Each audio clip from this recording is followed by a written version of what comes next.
Hello everyone, and good morning or afternoon or evening, whatever time you're checking this out. I'm going to take a look at our 1.4 lesson Peardeck. So we're still working with equations in this lesson, or looking at using those similar properties, but now what's different is we're focusing on inequalities instead of equations. So on this first slide, you can just write your name and the date. And when you're all set, push ahead to slide 2. So when we're dealing with inequalities, the biggest difference that we're going to see is the symbols.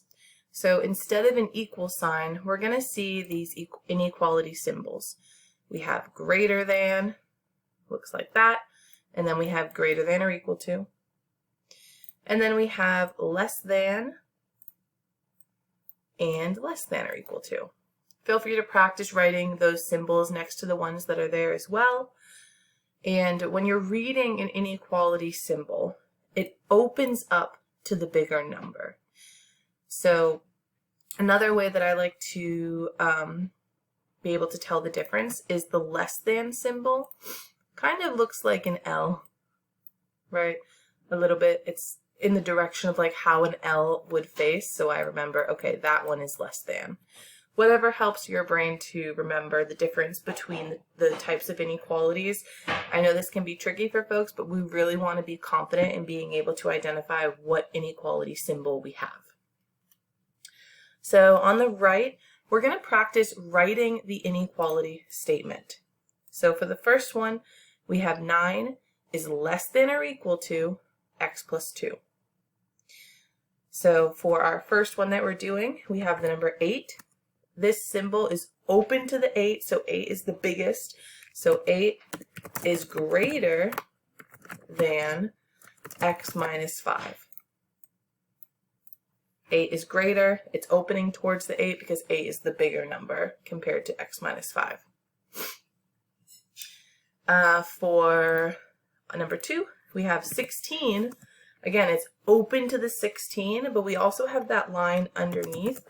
So it's greater than or equal to 4. And the last one that we see here is we start with an x.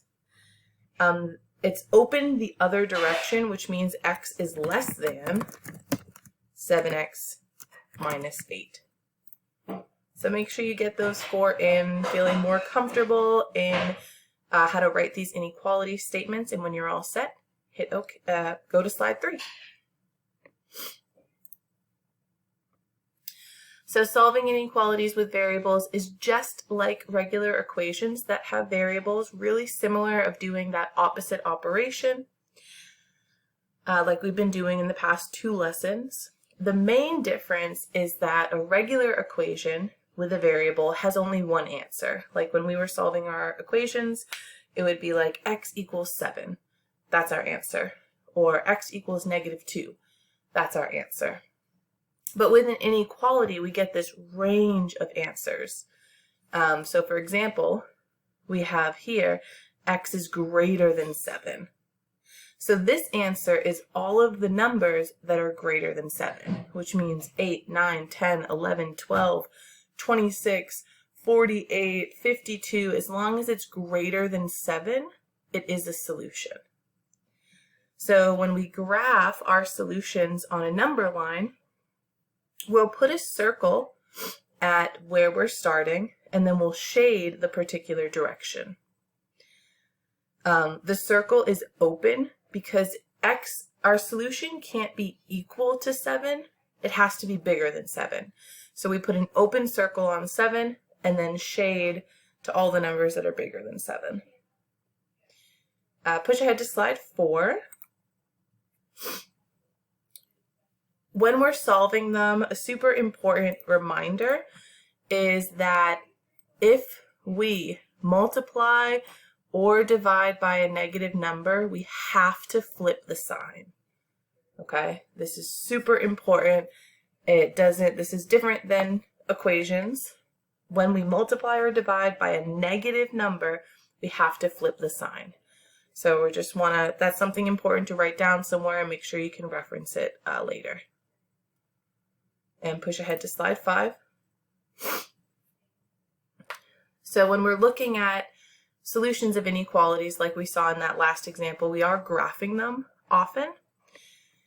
So if it is less than or greater than, like we see up at the top here, then we just have an open circle. If it's less than or equal to or greater than or equal to, then we have a closed circle. Okay? So since this first one is less than, it is open, and we're pointing to the left where the numbers get smaller. So it's an open circle shaded to the left. If we're looking at less than or equal to, it's just going to be a closed circle still shaded to the left because we're looking at numbers that are less than. Less than numbers always go to the left. Less, left, less, left. If it's greater than, it will be an open circle shaded to the right where the numbers are getting bigger. And if it's greater than or equal to, closed circle shaded to the right. So this is a really helpful little sheet here to have and to reference as you're working through these problems. Okay. Push ahead to slide 6 when you're ready. So let's look at our first one together. We have -12 is greater than x minus 7. So similar to equations, we want to get our x or our variable alone. So we want to move this -7. Okay. The opposite of -7 is +7. So we're just going to add 7 to both sides. -12 plus 7 is a -5. I'm going to copy down the symbol just as I see it. And then we have an x. -7 plus 7 cancels to 0. So we have -5 is greater than x. So sometimes when we want to graph these, you want to see your x number first. So I'm just going to flip this, like imagine if it's a pancake, we're just flipping it over. So it becomes x less than -5. And that just helps me read it a little more clearly. All I did was flip it. Notice that it's still open towards the -5. So we're good. So when we're graphing this, we're going to put a -5 on our number line somewhere. To the left, the numbers get smaller, -6, -7, -8, -9. To the right, the numbers get bigger and closer to 0. So since it is less than, we're going to put an open circle on -5, and it's less than, so we're shading to the left. So any number that's less than -5 will be our solution. So this is our first one. We're going to keep doing more practices with these types of problems. So just notice where you're at as we look at our first problem here. Feel free to pause the video, get everything you need on your own slide, and push to slide 7 when you're ready.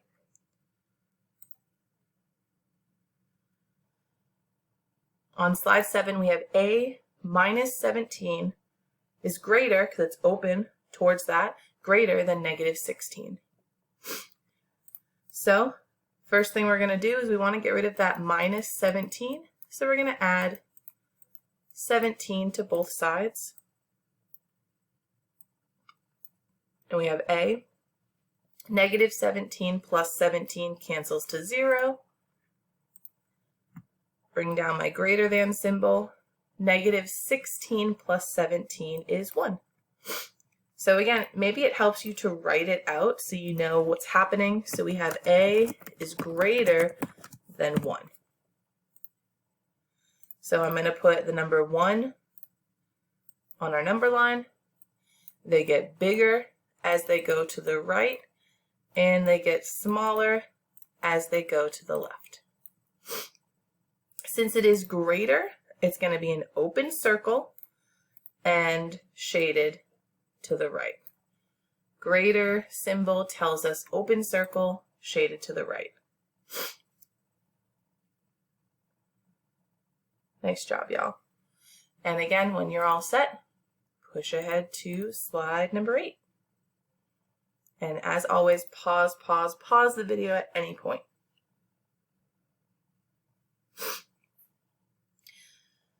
This next one says negative 3x is greater than 3. So we want to get x by itself. This negative 3x is being multiplied. This is negative 3 times x, right? So we want to divide, oopsies. We want to divide both sides by negative 3. And then we're left with x, because negative 3 divided by negative 3 is 1. This is an important difference here to remember. When we divide by a negative or multiply, but in this case we divided, flip the sign. So this was greater than, but now since we divided, it's becoming less than. 3 divided by negative 3 is a negative 1. So we have negative 1 is our starting point. Oops. As we go to the right, the numbers get bigger. As we go to the left, they get smaller. We are going to put an open circle on negative 1. And since it's less than, we're shading to the left. Okay. Less than to the left. So key part here is we had to remember to flip that sign. If we didn't flip the sign, we would have shaded the wrong direction. So just be careful with that. And we'll do one more in this part 1 video on slide 9. We have k divided by 4 is less than negative 4. So because this is being divided, the first thing we're going to do is the opposite of division is multiplication. So we divide both sides by 4. These will cancel out, and we're just left with k is less than negative 4 times 4 is negative 16. So negative 16 goes in the middle. To the right, the numbers get bigger, which means they're getting closer to 0.